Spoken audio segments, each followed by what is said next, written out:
खोट्या आणि मर्यादा नसलेल्या लोकांची संगत ठेवणं बंद करा, नाहीतर चूक नसताना सुद्धा तुम्हाला अनेक गोष्टींमुळे नुकसान सहन करावं लागेल. पूर्णपणे ओळखू न शकलेल्या व्यक्तीला आयुष्यात कधीच जास्त जवळ करू नका.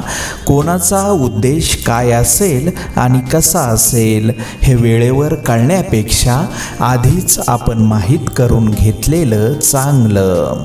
स्वतःची ओळख जर निर्माण करायची असेल ना, तर 4 चौघांमध्ये कौशल्य दाखवा, लायकी नाही. परिस्थिती हा सगळ्यात मोठा गुरु आहे, कारण आयुष्यात जगायचं कसं हे आणि कोणाशी वागायचं कसं हे परिस्थितीशिवाय दुसरं कोणी शिकवू शकत नाही. मोठमोठ्या प्रश्नांमध्ये गुंतून पडू नका, कारण आयुष्य आपल्याला लहान लहान प्रश्नांनी हरवत असते. आयुष्याचा प्रवास सुख आणि दुःखाचे हेलकावे खात होत असतो. निस्वार्थी जगायचं ठरवलं की जीवाला जीव देणारी माणसं ही भेटत जातात. आपलेपणा, आधार आणि वेळ ही खूप मोठी संपत्ती आहे. कुणालाही देण्यासाठी यापेक्षा चांगली भेटवस्तू नाही. ऐपत बदलत राहते, त्यानुसार वृत्ती आणि कृती बदलू नये. आपल्याला ज्या लोकांमुळे त्रास होतो त्यांचे खरं तर आपण आभार माना, कारण त्याच लोकांमुळे कसं वागायचं आणि कसं जगायचं हे शिकायला मिळतं. दुःखद घटना येताना गरुडाच्या भरारीने येतात, पण जाताना मात्र मुंगीच्या पावलांनी जातात.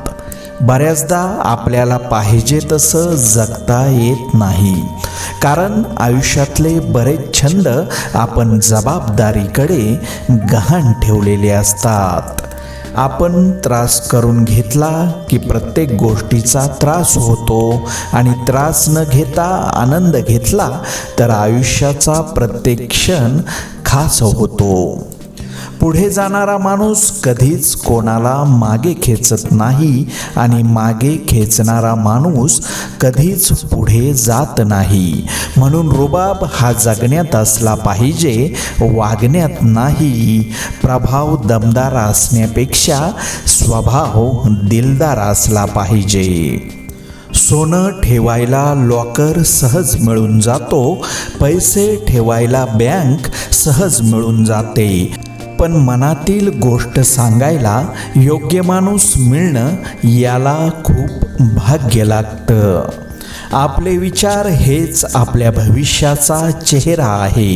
नकारात्मक विचार केला तर प्रत्येक संधीमध्ये आपल्याला अडचणी दिसतात, आणि सकारात्मक विचार केला तर प्रत्येक अडचणीमध्ये संधी दिसेल.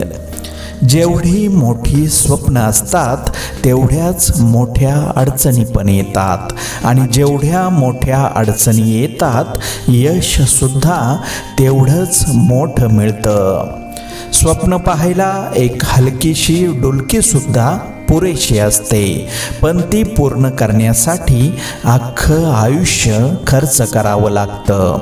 यशाच्या पायऱ्या चढताना मागे राहणाऱ्या लोकांशी चांगलाच व्यवहार करा, कारण उतरताना हे सगळे भेटणारच असतात.